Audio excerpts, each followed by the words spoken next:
नमस्कार। और कैसे हैं आप लोग। आज हम लोगों का बहुत महत्वपूर्ण टॉपिक है। परीक्षा के दृष्टिकोण से बहुत सारे सवाल यहाँ से पूछे जाते हैं मूलाधिकार संबंधी बात, जैसे शंकरी प्रसाद, सज्जन सिंह, गोलकनाथ, केशवानंद, मिनरवा मिल्स, 24वां संविधान संशोधन, 42वां, बहुत सारे सवाल यहाँ से पूछे जाते हैं। इसको हम लोग आज क्लियर कर लेते हैं। सबसे पहले ये देखते हैं कि हमारे संविधान निर्माताओं ने जो संविधान बनाया, कहाँ से कुछ दिक्कत आ गई।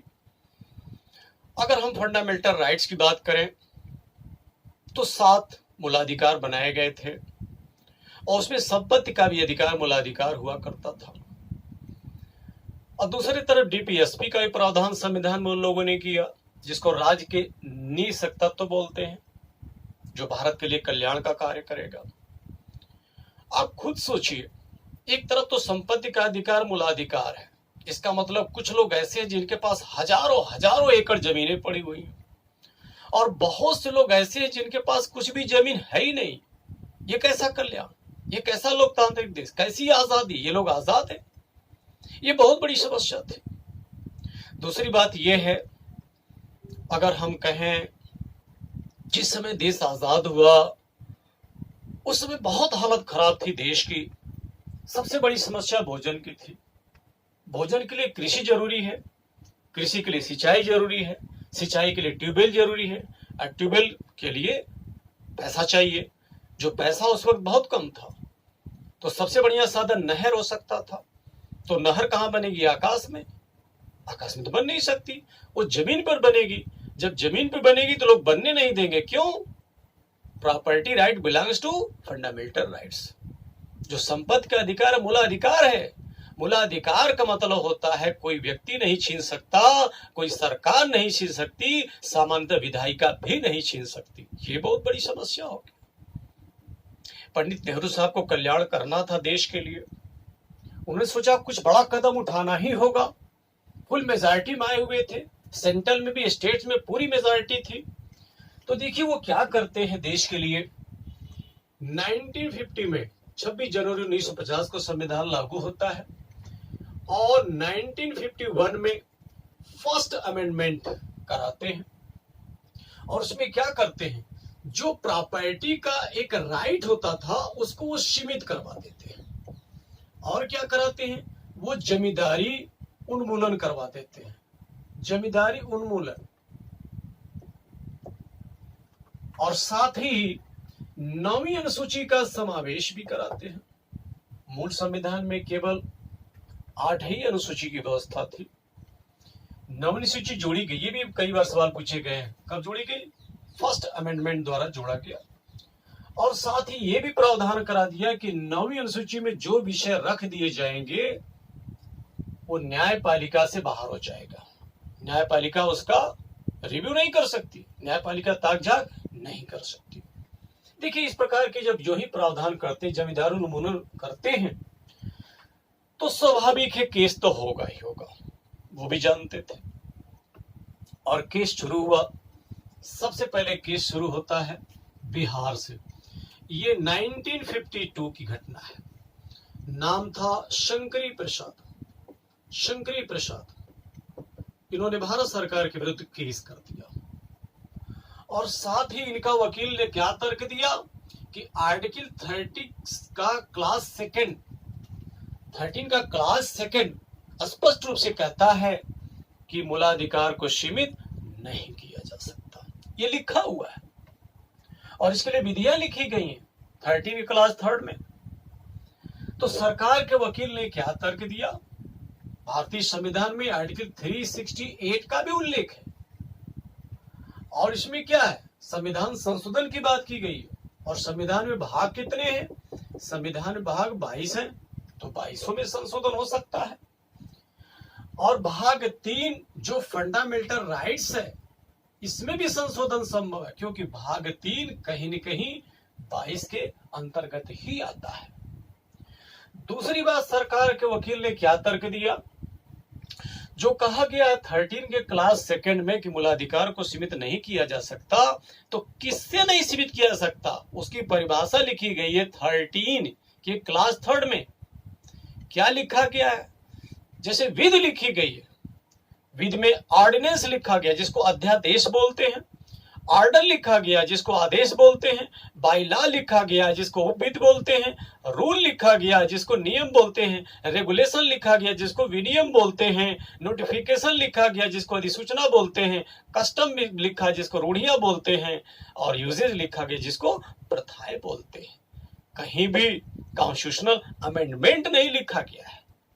इसका मतलब क्या हुआ कि कॉन्स्टिट्यूशनल अमेंडमेंट उसके दायरे में नहीं आता है।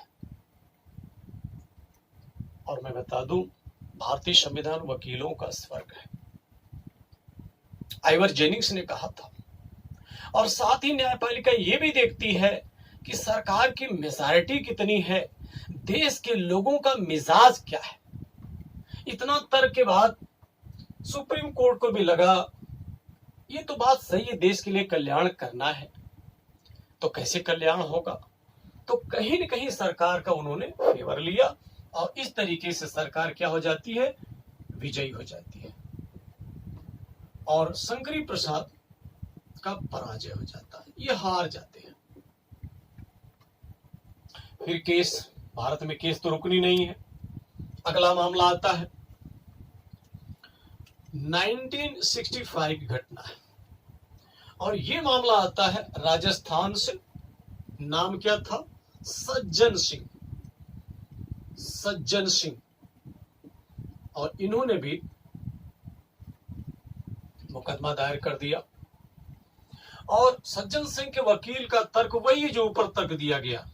आर्टिकल 13 का क्लास सेकंड स्पष्ट रूप से कहता है कि मूलाधिकार को सीमित नहीं किया जा सकता, जो कि यहां सीमित किया गया है।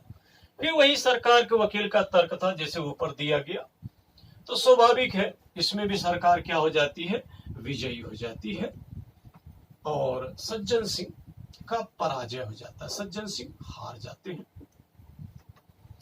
फिर और अगली केस आती है 1967 घटना है, गोलकनाथ बनाम पंजाब राज्य। बहुत फेमस केस है, यहीं से पूरा इतिहास बन जाता है। इनके वकील थे नानी पालखी वाला, पूरा इतिहास बना दिया उन्होंने। क्या तर्क देते हैं देखिएगा। इन्होंने कहा आर्टिकल 13 का क्लास सेकंड कहता है कि मूलाधिकार को सीमित नहीं किया जा सकता। जब ये बात बोलते हैं तो कुछ लोग मुस्कुराने भी लगे। आप जानते ही बार बार वही बात बोला जा रहा, हार रहे हैं, सरकार विजयी हो रही है। तो फिर बड़े जोश से सरकार के वकील खड़ा होते हैं और कहते हैं वही बात। आर्टिकल 368 संविधान संशोधन की बात करता है और संविधान में 22 भाग है, तो 22वें संशोधन संभव है। भाग 3 उसी के अंतर्गत आता है जो फंडामेंटल राइट्स है। दूसरी बात, कहीं भी अमेंडमेंट, कॉन्स्टिट्यूशनल अमेंडमेंट विधि में नहीं लिखा गया है, जो इतना बात करते हैं। यहां पर गोलकनाथ के वकील खड़ा हो जाते हैं, कहते हैं मिलाड, शायद हमारे वकील साहब ने आर्टिकल 368 का स्टडी ठीक से किया ही नहीं है। और उसमें सीजीआई सुब्बाराव साहब थे, वही हियरिंग कर रहे थे। जिस प्रकार बात कहते हैं गोलकनाथ के वकील, और उन्होंने ये कहा कि मिलाड मैं चाहता हूं कि 368 पढ़वाया जाए। इसमें क्या लिखा है, सीजीआई साहब पढ़वाते हैं, इसमें लिखा है संशोधन प्रक्रिया। गोलकनाथ के वकील ने कहा कि milord, article 368 belongs to amendment process, not to power. But article 13 clause second belongs to power. यहां शक्ति दी गई है, यहां शक्ति नहीं है, तो प्रक्रिया है कि जहां संविधान संशोधन कहीं जरूरत पड़ेगी तो कैसे किया जाएगा, कहां किया जा सकता है, कहां नहीं किया जा सकता है, ये प्रोसेस का मतलब होता है। इसका मतलब नहीं होता है कि हर जगह संशोधन कर दिया जाए, ये प्रक्रिया है, पावर नहीं। नतीजा क्या हुआ, सरकार की हार। और इस समय तक सरकार कमजोर भी हो गई थी, इंदिरा जी थी उस समय, काफी फूट पड़ गया था और यह पराजय हो जाता है सरकार का और गोलकनाथ विजयी हो जाते हैं। अभी देखिए, ये पराजय इंदिरा जी का था, क्या वो बर्दाश्त कर सकती थी? सवाल ही नहीं पैदा होता। वो चैन से बैठने वाली नहीं थी। तो उन्होंने क्या किया? 1971 की घटना है, 24वां संविधान संशोधन करवाती है। ये देखिएगा। और क्या उन्होंने देखा कि यहां प्रक्रिया, जो अधूरा शब्द है, यहां शक्ति लिखवाती है, शक्ति। और उन्होंने क्या करवाया? एक आर्टिकल का 13 की बात करें तो उसमें क्लास फर्स्ट, सेकेंड और थर्ड हुआ करता था, एक फोर्थ जुड़वा देती है। और क्या जुड़वाती है? ये देखिएगा, जो भी संविधान संशोधन किया जाएगा वो विधि माना ही नहीं जाएगा, यानी विधि के दायरे में वो आएगा ही नहीं। लीजिए, ये तो ये करा दिया। जब विधि होगी तब ना समस्या बनेगी। इन्होंने कहा कि संविधान संशोधन विधि माना ही नहीं जाएगा। कहां जुड़वा दिया? 13 के क्लास फोर्थ में एक नया जोड़ा। और क्या कर दिया? यहां पर 368 में क्लास थर्ड जुड़वा दिया, थर्ड। और स्पष्ट करा दिया, प्रक्रिया के साथ साथ शक्ति जुड़वा दिया। और यह भी कर दिया, भारतीय संविधान के किसी भी भाग में संशोधन किया जा सकता है। ये देखिए, पूरी तरीके से बांध लिया। अब नतीजा क्या होता है? फिर केस आता है। 1973 की घटना है, जिसको बोलते हैं केशवानंद, बनाम केरल राज्य से आता है। अब यहां पर जब पूरी तरीके से संविधान में ही प्रावधान कर दिया गया, तो हमारी जुडिशरी विधि द्वारा स्थापित प्रक्रिया से बधी हुई है। जो विधान में लिखा है उसी तरीके से इंटरप्रिटेशन करेंगे।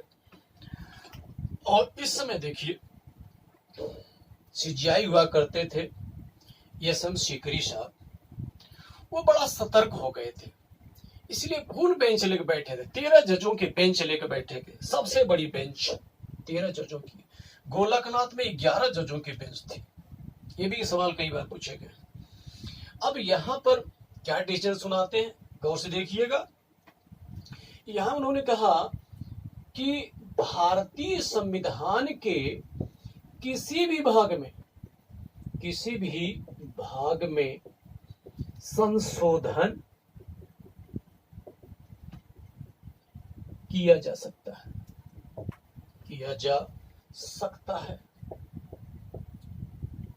सकता है।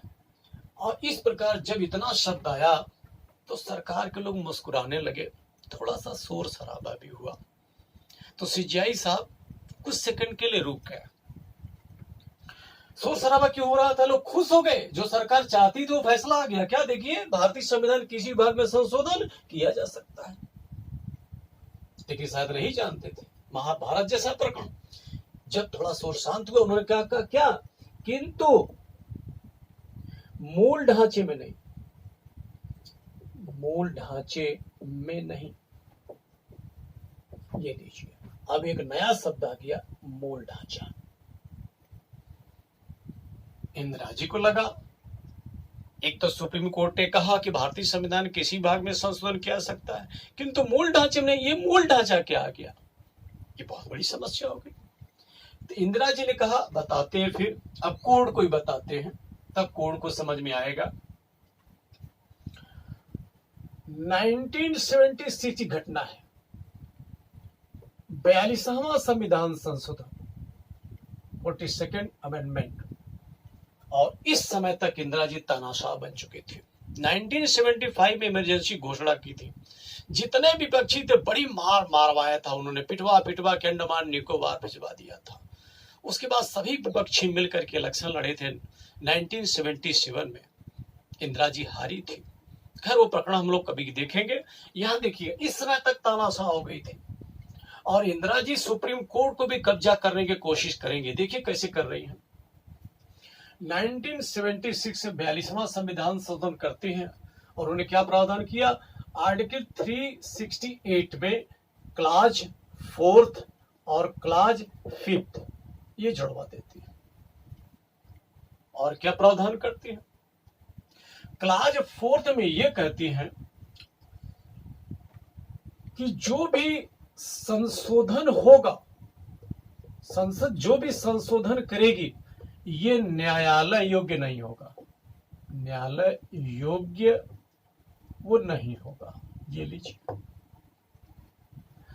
दूसरी बात क्या करा देती है, ये फिफ्थ में क्या हो जाता है, संसद की शक्ति पर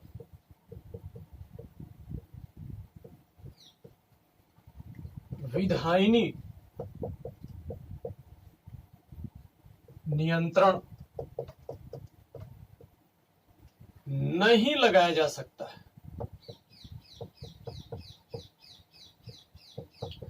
यानी संसद की शक्ति पर किसी प्रकार का नियंत्रण नहीं होना चाहिए विधान बनाने में। आप समझ गए होंगे ये इशारा किसके किसके लिए था। अब यहां पर देखिए, जैसे लग रहा है कि संसद ही सर्वे सर्वा है, जुडिशरी। यह देखिए, जो भी संशोधन किया जाएगा वो न्यायालय योग्य है ही नहीं, तो न्यायपालिका बनी किस लिए? इतनी बड़ी तानाशाह इंदिरा जी थी। अब यहां पर क्रोध आ गया सुप्रीम कोर्ट को भी। सुप्रीम कोर्ट 1980 की घटना है, मामला आता है मिनर्वा मिल्स।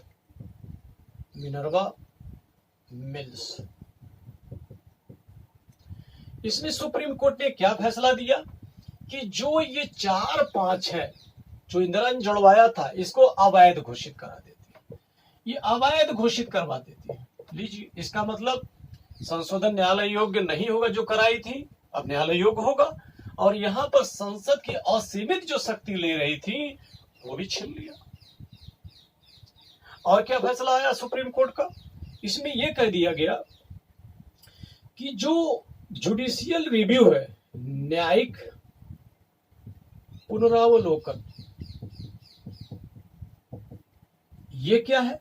ये मूल ढांचा है। और हम पहले ही कह चुके हैं, भारत के संविधान किसी भाग में संशोधन किया जा सकता है, किंतु मूल ढांचे में नहीं। और मूल ढांचा क्या है? जुडिशियल रिव्यू, इसमें संशोधन नहीं कर सकते। ये देखिए,